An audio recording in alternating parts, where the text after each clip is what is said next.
આપનું સ્વાગત છે। સમાચારમાં વાત કરીએ તો વડોદરા શહેર પીસીબીની ટીમે ઇંગ્લિશ દારૂના જથ્થા સાથે આદેશ ઠાકોર નામક આરોપીને પકડી પાડી વધુ તપાસ હાથ ધરી છે।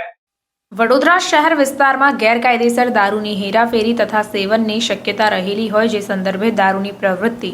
અંકુશમાં લેવાના ઉદ્દેશથી વડોદરા શહેરમાં પ્રોહી જુગારની અસામાજિક પ્રવૃત્તિ કરતા તત્વો અંગે માહિતી મેળવી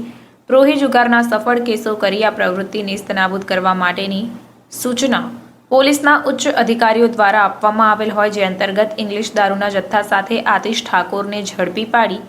કાયદેસરની કાર્યવાહી કરતી વડોદરા શહેર પીસીબીની ટીમ આ કામગીરી દરમિયાન આરોપી આતિશ વિનોદભાઈ ઠાકોરની ધરપકડ કરાઈ છે જ્યારે નહીં પકડાયેલ આરોપી તરીકે કમુ સિંધી જેની અટકાયતના ચક્રો ગતિમાન કરાયા છે તો સાથે જ કુલ કિંમત ₹75,600નો મુદ્દામાલ જપ્ત કરીને આગળની કાયદેસરની કાર્યવાહી હાથ ધરવામાં આવી છે। Reporter Dhavalsinh Solanki, India plus news, Vadodara.